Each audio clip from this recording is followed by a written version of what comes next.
Good afternoon, all of you. Welcome back to the course on cryptography and system security. I hope you can see the open board screen. Quickly, we'll recap the contents what we discussed in our previous session. Right. During our last session, we discussed about advanced encryption standard algorithm, which was basically it was a block cipher encryption technique. Right.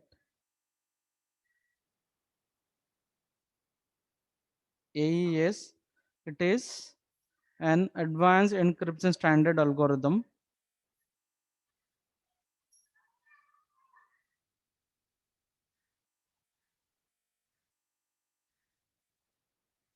So when we talk about this block cipher, how this advanced encryption standard algorithm which process the plain text in terms of blocks, the plain text input size is 128 bit. When it comes to the key, right?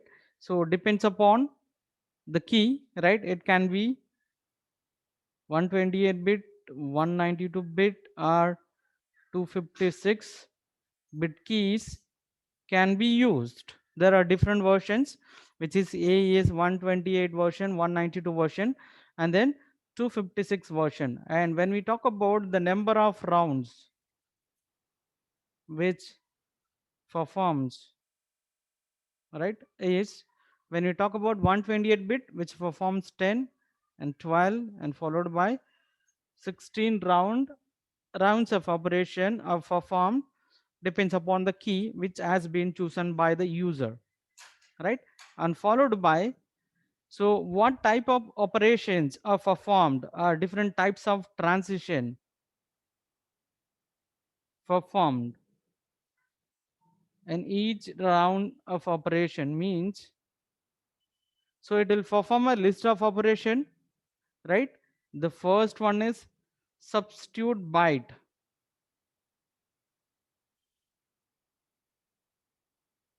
So one thing you need to remember when we talk about advanced encryption standard algorithm which performs or which does operate on the block or the byte level, right? It is not a stream cipher. Here it will take a byte of information as a plain text and it perform the conversions, right? And so this is the first step operation. And the second one is that shift rows depends upon the row, right?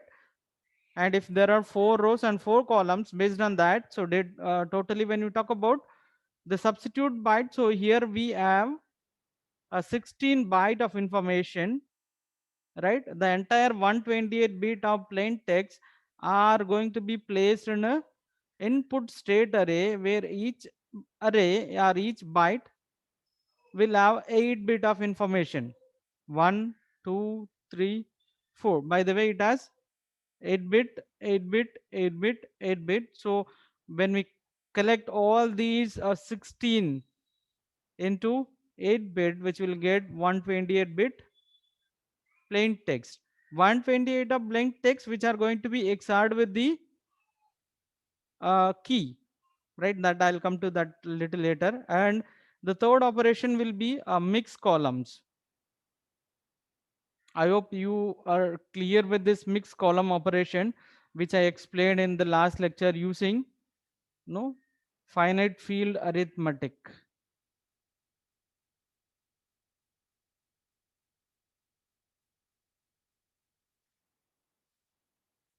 Using Galileo's field 2 power 8, right? Because why we are selecting 2 power 8, because the bit size is 8. We are going to perform byte, and followed by the fourth one is add round key.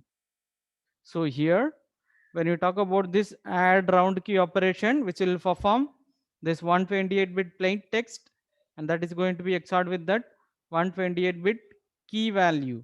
So this is 128 and this is 128, so we'll get 128 bit intermediate value. Again, these values are going to be replaced here. So by the way, in every round of operation, all these 4 transition are going to be performed except the last round. The last round or the 10th round does not have mixed column operation. Remaining 1 to 9 rounds are going to use all these four transition. Before the first round, we will have an additional add round key. So how many keys we required? So we need 11 keys. So each 128 in size. Otherwise, I could say that this 128-bit key can be called as a 4 words, where one word is equal to 32-bit, right? So by the way, we need 128 or 11 into 128-bit keys, or we can say that there could be a 44 word keys, right? At the end of that, whatever the results we are getting at the end of 10th round, so that will be our 128-bit ciphertext which might have stored in the state array. I hope this is clear. Any clarification required on this?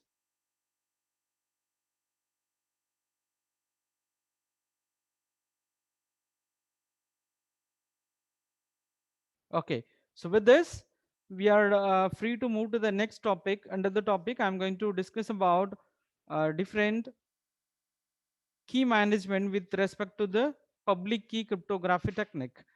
So, in the last week during our the system security practical, I started explaining about an introduction to the public key cryptography system. And at the topic, we discussed about what is mean by this public key cryptography, right? When we talk about a public key cryptography technique, which will use a pair of keys, or I could say that symmetric keys. There will be a two keys. After that, one will be a private key and the another one will be the public key, right? So again, I hope you remember the entire concepts. Otherwise, I can do the quick recap, then we'll proceed further, right? If there are two users, A and B, right? A will have two key. One is private and the second one is public. Private key of A, public key of A. Very similarly, give me a second. I'm getting an call.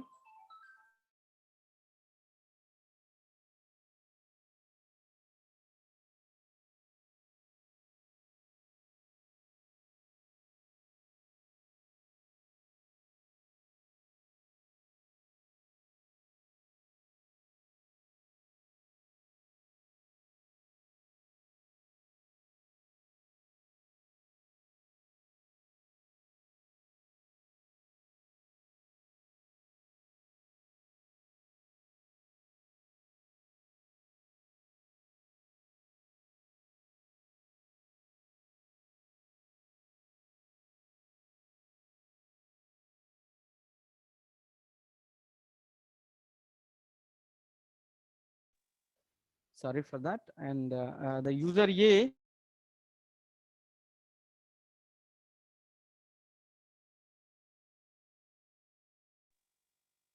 I think there is some network connectivity issue. I'll share it again. Don't worry. I was explaining about the public key cryptography concepts. When we talk about public key cryptography, each user will have a pair of keys. Out of that, the one will be used as a private and the other one will be considered as a public key. Out of these two keys, the public key of one user that can be shared with the other users. So publicly, there are different techniques through which the public key can be shared with the other users, right? That we will be discussing in the later part also, right? So user A has a two keys. One is a private key and the public key. Similarly, user B will have a public private key of its own and public key of its own, right? So now the problem with the traditional or the symmetric key encryption here is that when we use a symmetric key encryption, where the agenda or the concept behind the symmetric key encryption is the key which has been chosen for encryption, the same key which has to be applied or used for decryption at the receiver end also. Now, the problem with the symmetric key encryption is the key which has been selected by the sender, right? And that has to be shared with the receiver securely. Now, what if the security of the key has been compromised? Means in that case, the attacker can misuse the key. He can break the key unless until if the key is not securely transmitted, right? Attacker may hack the key and he can know whatever the message which has been transmitted post attack, entire message's confidentiality can be compromised. So to avoid that, we are going for a public key cryptography technique in that. So this does not involve transferring or maybe transmitting or sharing of keys, right? Out of that, they will be using some calculations, right? What we discussed in the RSA algorithm very similarly, right? Later part we'll be discussing about a Diffie element key exchange algorithm through which, right, with the available common global parameters, user will be using some certain calculation at the sender end as well as receiver end. But at the end of the calculation, both the users, they will arrive a secret key. So that secret key which can be used for encryption, right? So that is the logic behind the Diffie element key exchange algorithm, right? We'll move further. Now, when we talk about the public key, I was explaining about the individual users. If there are two users A and B, A will have its own public key. Similarly, B will have its own public key. Now, the problem is that how this public key can be shared with the other users. If there are 5 users, all the 5 users, they will have their own public key, right? There should be a standard or no, maybe the procedure or the method through which the public key can be shared with the other users, right? And when we talk about the different techniques or method through which the public key can be shared with the other users, right? So just understand that when we talk about the public announcement, so here the individual users, they will broadcast or they will publicly announce their public keys to other users. In that case, right,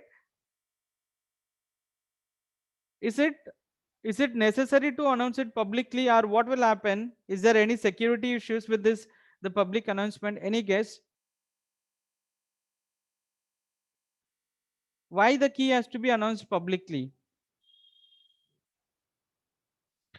Now, let me understand the concept. Suppose if you are in a network, if there are 5 users, right? And if this user, right, and if the public key is shared, depends on the request, means what will happen?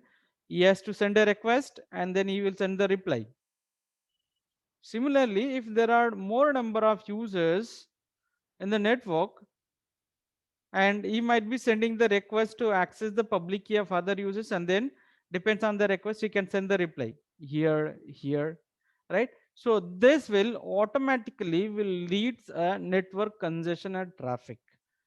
Otherwise, right, what the user will do, once if the user has selected a public key, suppose if A has selected a public key, now this public key can be broadcasted to all the users at a time, C, D, or B, and E. So this is called a public announcement. So this can be any broadcasting or any advertisement as it is, right? And the second one is that publicly available directory, and the third one is public key authority, and the fourth one is public key certificate. We all discuss all the four modes of distribution of the public keys in details, right? When you talk about this public announcement, user or any user, maybe the sender or receiver, right, all the users, they will publicly distribute the keys to the recipients or the broadcast to the community at a large. So as I mentioned in the previous slide, right, I was explaining in the previous slide, the individual user, they can broadcast their public key to other users. It is similar to that when we talk about the public key cryptography, how we can correlate this public key cryptography. Say for example, you can correlate with your email and then password. In order to get a mail from others, you need to share your email, right? So this email might be, directly you can post it through the advertisements, or maybe broadcasting, or you can share it with your friends. Any mode you can use in order to share your email address to others, right? And this password, which will be private, you will not share this key or this information with anyone, right? Again, so this the PGP again, which is another pretty good privacy concept that we will discuss in the third or fourth chapter, which will be used for protecting our email. Pretty good privacy for email messages, right? And where this broadcasting, right, can be possible. The other thing is that when we talk about the disadvantages or the weakness of this public key announcement is forgery, because so you are publicly announcing the key. Similarly, maybe an unauthorized users, right, he may create a public key, right, on behalf of someone else, right? We studied about the masquerade. What is that masquerade term? Masquerade. Rizwan, I'm waiting for your reply. Rizwan, what is masquerade? That we studied in the first unit, very first unit. Different types of attacks. Under the concept, we discussed about two types of attack: passive attack, active attack. Under the passive attack, we studied about release of message content, traffic analysis. Under the active attack, we discussed about the masquerade, replay, and then modification, denial of services. Now, tell me, what is masquerade attack? Rizwan, Panda Siddharth, what is masquerade? Anyone else? Masquerade is when the attacker pretends to be someone else. Yes, that means that it is simply like no fabrication, something that the unauthorized users, he will try to act like a authorized users. He will create a new messages, and then he will post the messages which looks like that it is coming from original or an authenticated users. That is masquerade. So when we talk about how the masquerading operation will be carried out here in order to public announcement means, so here any unauthorized users, he can create a public key, and he will broadcast to all other users, and he will pretend that I am the authorized user A, and this is my public key. So by the way, through the fake public keys, and he will try to get the information from others, right? So this is how the masquerade public key distribution can be possible. Masquerade attack is possible when we implement a public announcement. I hope this is clear. Any doubt?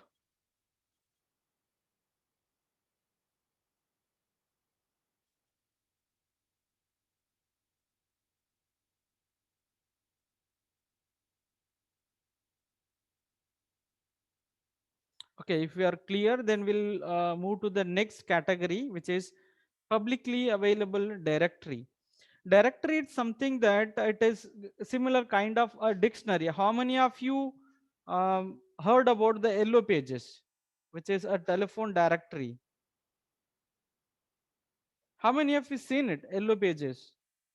Nowadays no one is using the Yellow Pages, because we all using the Google. And before our telecommunication, before our mobile phones, when we had a landline phone, that time the telecom operator, no, suppose if you have the BSNL collection, if you had a BSNL collection connection, by the time you would have got the Yellow Pages. Now the Yellow Pages, it's a big book, right, which consists of the entire no the landline numbers with their owner, right? It have the complete no contact details, or maybe the telephone number of hospitals, school, colleges, and then pharmacies, and all kind of, right, police station, and other all other numbers, right? So if you wanted to contact any one person, right, and you can refer the Yellow Page, and then you can find out the specific numbers, or you can find out the number, or you can find out the person by referring its address, or based on your the specific location search, you can find out the specific telephone number, and then you can communicate to them personally. Very similarly, when we talk about the publicly available directory, so it is a repository or a storage where the individual users, they can store or they can register their public key, right? If I want to know, I want to get the public key of other users, what I can do is that instead of communicating to the person to avoid forgery, right, in order to do the public announcement, what I could do is that the individual users, they can register their public key with the publicly available directory. I will register my public key there. Similarly, all the 100 users or 1000 users, 1 lakh users, they will register their public key in the public directory. If I wanted to find a public key of some other person X, right, I will refer his public key from the directory, and then I will send the informations to him based on the key which I got from the directory. Now this public key directory, which consists of certain information, which is a name and public key credentials, right? Now the problem is that here you can register securely, but other than that, still it is vulnerable to tampering or forgery, because again it is going to be a publicly available directory. Anyone can see any other's information. Even I can no register some fake information or fake ID, right? So again that is also possible, right? Apart from that, now this the key should be updated periodically, right? So these are the certain points which are related to the, or maybe the advantages as well as the disadvantages when we use a publicly available directory. So I hope you are clear. In this lecture, we are learning about the different techniques or different methods through which a user can share its own public key to other users. The first one is publicly announcement, where suppose if I'm taking, I wanted to share my public key. First thing is that I can do a public announcement through the broadcasting or newspaper advertisement. I can publicly announce, right? And the second technique is that publicly available directory, where I can register my public key on the directory, right? If anyone wants to know my public key, he can refer the directory and then he will get my public key, right? And the third one is that a public key authority. When you talk about public key authority, right, here there is going to be a third party, right? See, if the two users wanted to get the information, right? Now when we talk about this public key authority, is the third party who is going to provide a public key to the individual users, or it is like no authenticated users, right? And if any other user wanted to get the public key of one users, and before sharing the public key to the requested users, and the requested users own credentials or authentication needs to be verified in order to share the key. By the way, this sharing the public key through the public key authority, which is more secured than the previous two things, or the previous two techniques, right?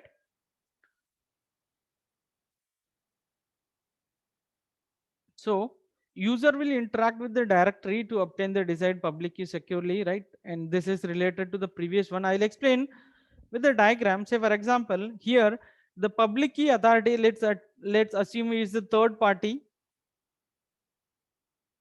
right? He will have the complete information about the individual users, right? Suppose if the user sender or A, right, is sending a request to the public key authority by requesting the key, a public key, right? Now this the public key authority will create and he will share the public key, right? He is, so let's assume is a sender A, right? Now the sender A wants to communicate to the B, but B does not have any information regarding the, sorry, the user A does not have any information regarding the B's keys. For that, first you need to contact the public key authority and you will get the information, and followed by you need to contact to the receiver, right? Are you clear with these concepts?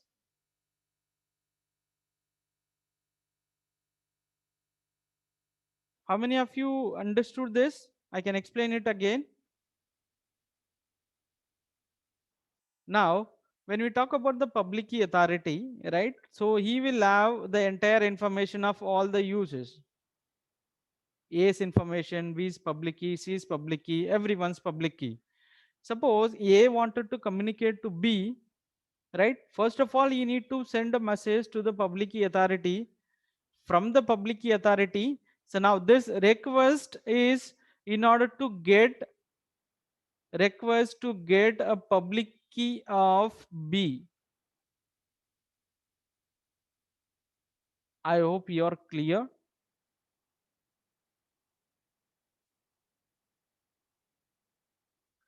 Okay, I can say that. I'll explain the same thing with the different analogy. How many of you heard about the matrimonial website? Matrimonial website or marriage broker? Or broker, I could say that. Any broker, not only the marriage broker, or maybe the land broker, or any maybe the house broker, whoever it is. How many of you heard about the process, how it happens? Okay. So simply, I wanted to, I could say that suppose if is a broker maybe for any marriage or maybe any flat. Suppose if I am the person, right? I wanted to check for certain property from the broker or maybe the house for rent, right? And then this broker will have the complete information about the house where it is vacant and it's the complete details, the square feet and other related informations, right? Now, in order to get the information, in order to avail house for rent, I may need to approach this broker, right? And then I'll be asking is the request, right? What is the where the location, where the house is there, what is the rent, right? And what are the facilities are available. And first of all, he may not directly give the information to me, right? And he will be collecting, maybe based on the service, he might be collecting some charges, and followed by, right? And he will share my complete information to the B. After that, after collecting certain fees, right? And then he will give the phone number to me, or he will show the house to me. After, if I accept all the terms and condition, and he can show the house to me. After that, otherwise he can give the contact details of the owner, and then I can contact the actual users. After that, I can meet them, right? And then I'll get the information. This is how the communication takes place. Very similarly, I think you might have heard about this OLX, where if you wanted to sell your any old products, right? Where you will register in the website, and then your numbers will not be shared with the receiver, right? And no, depends upon the interest, and you can get the contact details. The contact details which will be collected only through the OLX or maybe through the registered service authority. Similarly, I hope now you are little clear with what is happening here. In order to communicate to B, right? A needs some information about the B. B's public key is required. From where you will get the receiver B's public key? From the public key authority. The public key authority as the public key of B. Now I am sending the request, right? Say for example, I wanted to communicate to someone else, X, Y, sorry, A or B already, which is Z, right? So I need to send a request in order to get the public key of B, and now this key, public key of B, which is going to be encrypted with the key which I've shared based on my key, right? So I'm only the authorized users A will get the public key of B. Once if I get the key, here you can see that EK or authentic, right? Which is there are some key which has been encrypted, right? This public key is going to be encrypted with the key which is known only by me as well as the public key authority. After that, I'll do the decryption. Once if I do the decryption, I'll get the public key of B. After that, I'll send the information to the B using this the third request, which is AKUB, which is I'll be sending an identity of A, IDA, which is identity of A, which might be my name, and followed by N1 can be any nonce information, might be a dummy information, hello, hi, message, whatever it may be. And the entire information which has been encrypted using receiver's public key. We all knowing that if the data is encrypted using receiver's public key, what is the alternate key which will be used for decryption? Amina Kasi, if the data is encrypted using receiver's public key, and what is the alternate key which will be used for decryption? Anyone else also can reply. I repeat, if the data is encrypted using receiver's public key, and what is the key used for decryption? Are you clear with my question? If the data is encrypted using receiver's public key, and what is the key used for decrypting that information? No one knows.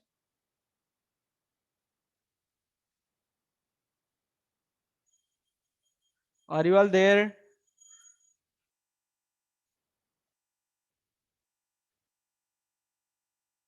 Private key of which user? Whom's private key? That is more important.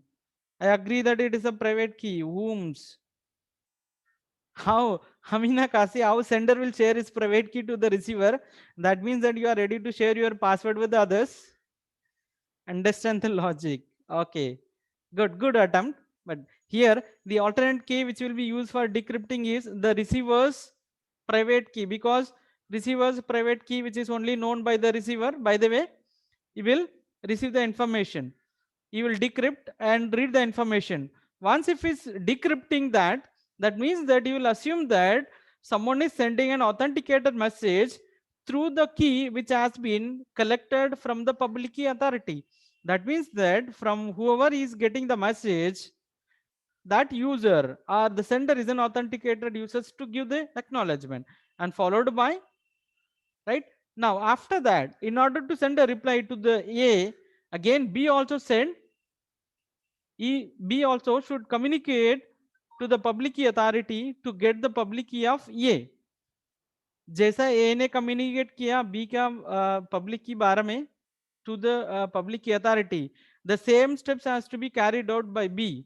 He will communicate to the public key authority, and then he will get the public key of A, and then after that he will send the acknowledgement. This has been encrypted using public key of A, so decryption has to be carried out with the private key of A. By the way, both the users are authenticated. A as well as B has been authenticated through the communication 3 and 6.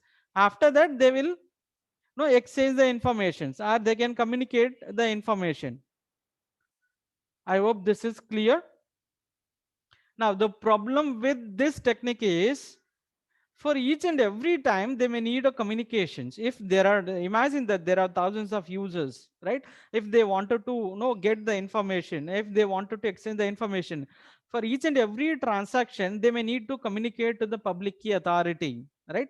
So that creates a lot of bottleneck as well as the communication, right? Traffic, it will increase the traffic. To avoid that, we are going for a public key certificate.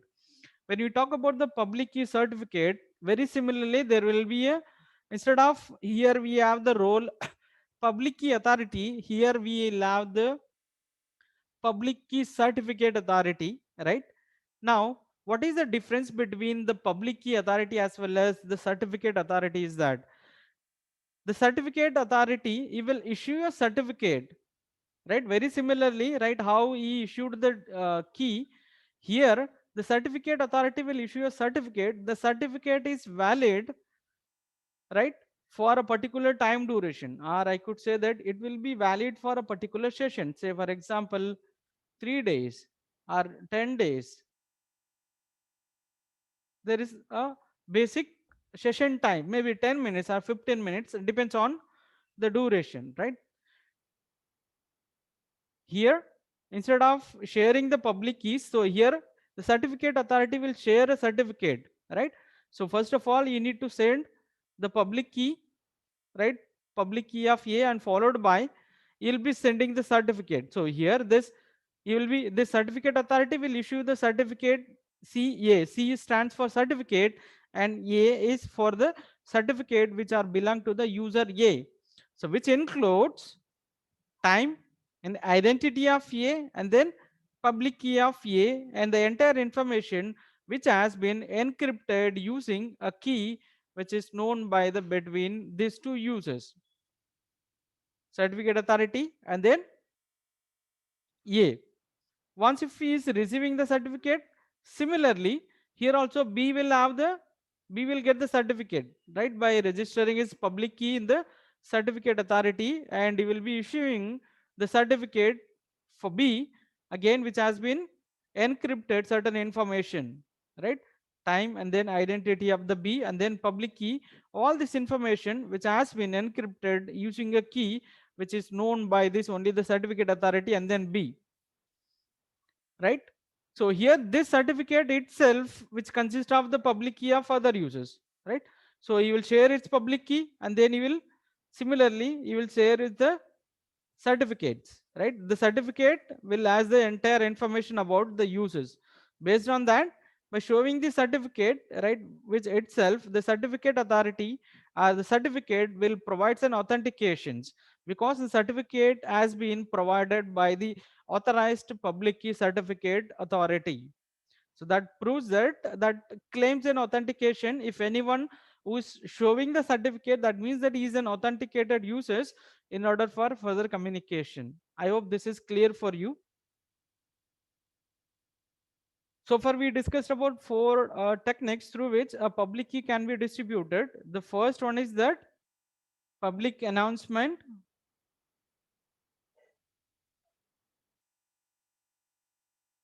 and the second one is that